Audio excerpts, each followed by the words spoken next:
क्या अपने बेरोजगार बेटे को ही अपने विभाग में काम दिलाएंगे मंत्री सतपाल महाराज?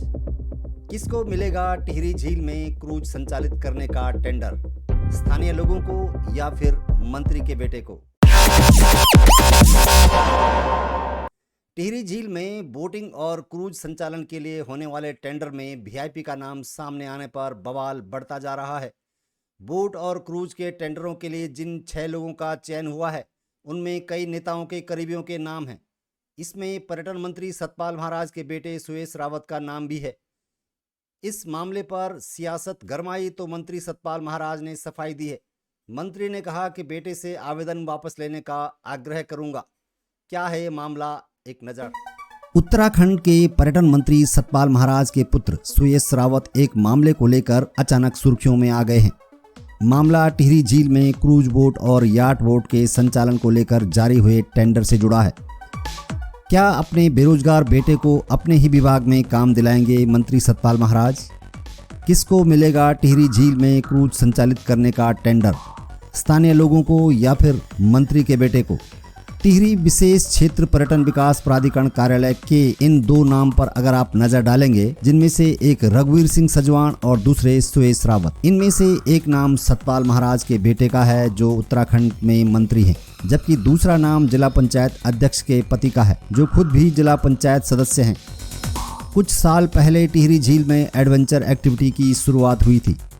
एडवेंचर एक्टिविटी की शुरुआत पर्यटन को बढ़ावा देने और स्थानीय युवाओं को रोजगार से जोड़ने के लिए की गई थी, जो कुछ हद तक सफल भी रही। एक्टिविटी की सफलता के बाद टिहरी झील में 2 क्रूज और याट बोट का संचालन किया जाना था, जिनमें कुल 6 लोगों ने आवेदन किया।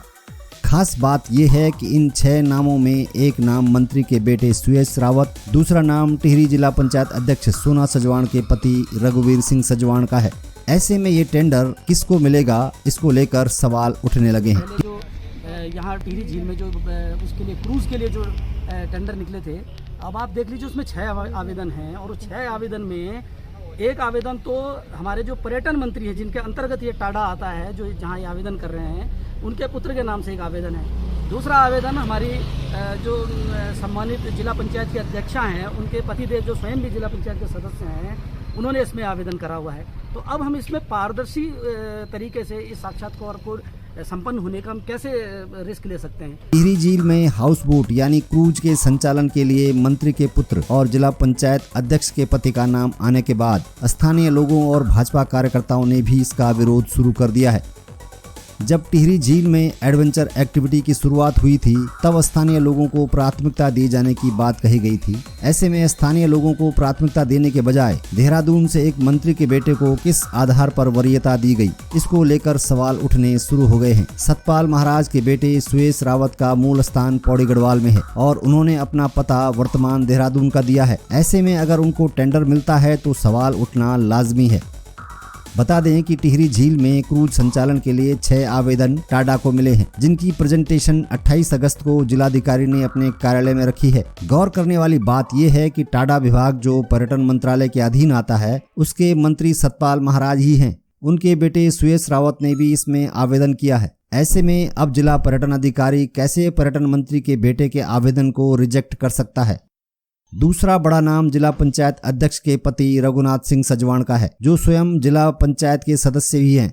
इन दोनों नामों के आने के बाद अन्य आवेदक जो टेक्निकल आधार पर पास हो गए हैं, लेकिन अब जिलाधिकारी कार्यालय में 28 अगस्त को इन सभी के प्रेजेंटेशन होगी, तो इसमें सतपाल महाराज के बेटे और जिला पंचायत अध्यक्ष के पति को साक्षात्कार लेने वाली समिति कैसे फेल कर सकती है? क्योंकि इस चयन समिति में जिला पंचायत के अपर अधिकारी भी सदस्य होते हैं। सूत्रों की माने तो इस मामले को लेकर अन्य आवेदकों ने पारदर्शिता का हवाला देते हुए जिलाधिकारी टिहरी और मुख्यमंत्री धामी को शिकायती पत्र लिखा है और भाजपा के प्रदेश अध्यक्ष से भी इसकी शिकायत की है। सूत्रों का ये भी दावा है कि आवेदन की तारीख को बढ़ाने का निर्णय भी सुरेश रावत के लिए ही लिया गया था। आपको बता देते हैं कि आवेदन की अंतिम तिथि पहले 26 जुलाई 2024 थी, जिसे बढ़ाकर बाद में 17 अगस्त 2024 किया गया। हालांकि आधिकारिक तौर पर यह कहा गया था कि प्राकृतिक आपदाओं के कारण तारीख बढ़ाई गई है, लेकिन सूत्रों का कहना है कि इसका आपदाओं से कोई संबंध नहीं था।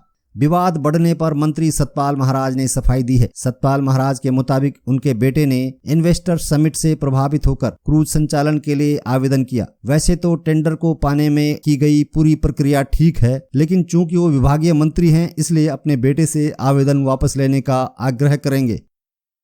एक्सप्लोर किया और उसने टाटा के अंतर्गत जो टेंडर निकले थे, जिसमें 25 लोगों ने टेंडर लिए थे, बोट के टेंडर थे, क्रूज के टेंडर थे, तो उसने एक छोटे क्रूज के लिए, छोटी बोट के लिए एक टेंडर के लिए आवेदन दिया। 25 टेंडरों के अंदर से 6 काबिल पाए गए और अभी स्वीकृति हुए हैं। केवल मात्र टेंडर पर विचार करने पर उनको आगे रखा गया है।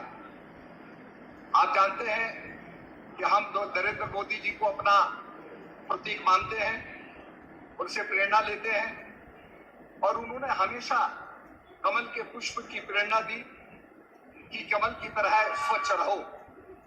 राजनीति में स्वच्छता को देखते हुए, ट्रांसपेरेंसी को देखते हुए, क्योंकि मैं विभागीय मंत्री हूं, इसलिए मैं अपने पुत्र से आग्रह करूंगा, सारे काम नियमित हुए हैं, सारी प्रक्रिया जो है उसके अंदर ट्रांसपेरेंसी अपनाई गई है, कोई भी नियम का उल्लंघन नहीं किया गया है। फिर भी मैं अपने छोटे पुत्र से आग्रह करूंगा कि वो अपना आवेदन वापस ले ले। यही मैं आपसे कहना चाहता हूं। फिलहाल जो भी हो, अब देखने वाली बात ये होगी कि अब ये टेंडर किसको मिलता है।